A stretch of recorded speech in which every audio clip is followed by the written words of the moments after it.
Now, properties of integers. Now, we know the properties of natural numbers and the properties of whole numbers. So, if we are clear about properties of natural numbers and whole numbers, then properties of integers is much easier, because we know that natural numbers is a subset of whole numbers and whole numbers is a subset of integers. That means all the properties of whole numbers are all closed for a set of integers. So, even then, to understand, let us discuss. So, closure property of addition. Closure property of addition. What is this closure property of addition? If we have two numbers a and b, a is an integer, b is an integer, when we add, c is again an integer, c belongs to z, means if the sum of two integers is again an integer, then closure property of addition is closed for a set of integers. Let us take an example. 7 plus of minus 2 is plus 5. 7 is an integer, minus 2 is an integer, and plus 5 is also an integer, and therefore the closure property of addition is closed for a set of integers. So the sum of integers, if it is an integer again, then closure property of addition is closed for a set of integers. Let us talk about closure property of subtraction. Closure property of subtraction was not closed for natural numbers, also was not closed for whole numbers, and for the reasons are very clear. But here, if you take two integers a and b which belong to, that means z is a set of integers, then a minus b is equal to c, c is also an integer, then the difference of integers is again an integer, therefore closure property of subtraction is closed for a set of integers. Let us take an example. 7 minus of plus 10 is 7 plus of minus 10, that is minus 3. I have taken the additive inverse here, therefore subtraction becomes addition. When I take addition, I have to take the additive inverse of plus 10, that is minus 10, and the sum is minus 3, that is addition becomes minus 3, which again belongs to z. Minus 3 is 100% a member of integers, and therefore closure property of subtraction is closed for a set of integers. Now, closure property of multiplication. If two integers a and b are multiplied, we get again an integer c, therefore closure property of multiplication is also closed for a set of integers. Minus 5 into minus 3, minus 5 is an integer, minus 3 is an integer, product is 15, which is again an integer. If I take minus 5 into plus 3, both are integers, the product is minus 15 is again an integer, therefore closure property of multiplication is closed for a set of integers. Now let us talk about the commutative property of addition. Now already we know what is commutative property of addition. If you have two numbers a and b, we can add b to a or a to b. The order of addition will not change the value remains the same, and it is true for a set of integers, and therefore commutative property of addition is closed for a set of integers. For example, 5 plus of minus 6 is minus 6 plus 5, minus 1 is equal to minus 1, LHS is equal to RHS, and therefore the commutative property of addition is closed for a set of integers. So also the commutative property of multiplication, what it states that if I take a product of two integers a and b, or if I multiply b to a or a to b, the product remains the same, and therefore the commutative property of addition, multiplication is closed for a set of integers. A very simple example here. 5 into minus 6 is minus 30, minus 6 into 5 is minus 30, that means LHS is equal to RHS, and therefore the commutative property of multiplication is closed for Z, because the integers multiplied in any order has the same product, again which is an integer.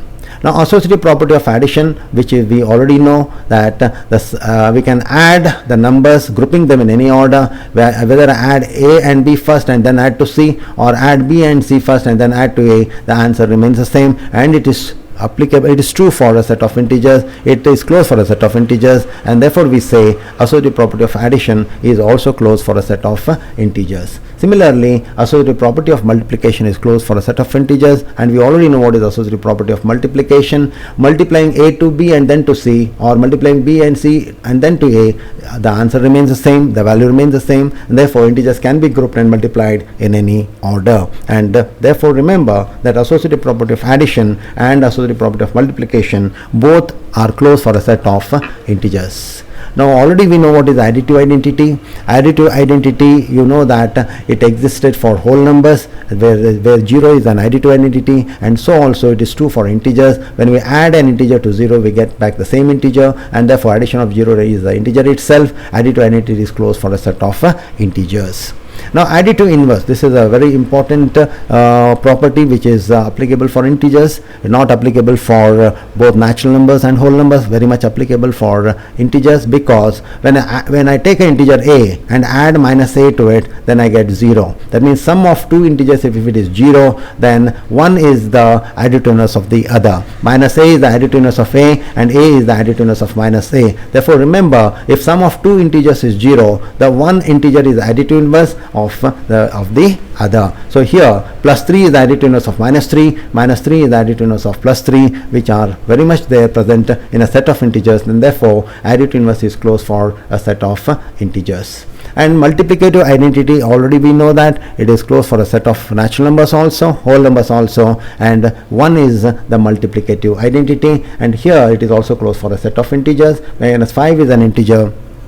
When multiplied by 1, we get minus 5, which again is an integer, and therefore multiplicative identity is closed for a set of integers. Now distributive property of multiplication over addition. And what is this? When I multiply a with b plus c, I can multiply a with b and a into c and a by c, and I get the same answer, and it is true and it is closed for a set of integers. The distributive property of multiplication over addition is closed for a set of integers. So also distributive property of multiplication or subtraction is also closed for a set of integers. If I multiply a with b minus c, I can also multiply a with b and a with c with a subtraction sign in between. We get LHS is equal to RHS, which is very much closed for a set of integers, and therefore distributive property of multiplication over subtraction is also closed for a set of integers. Now operations of 0. Operations of 0, we have already discussed this in the learning lesson on whole numbers. Here again let us understand the operations of 0 on integers. If a is an integer, and when you multiply an integer a by 0, we get 0. 0 is an integer, therefore product of an integer with 0 is always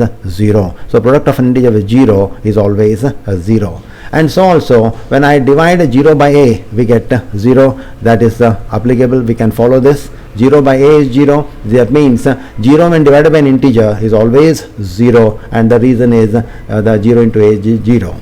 Division of 0 by an integer is 0. Division of 0 by an integer is always 0, and it is very much defined. Please remember that. But when I divide an integer by 0, it is not defined, but because we get the value which is totally not defined, is very clear to us. Therefore 0 divided by a is 0 is defined, a divided by 0 is not defined. Please remember that. Operations by 1.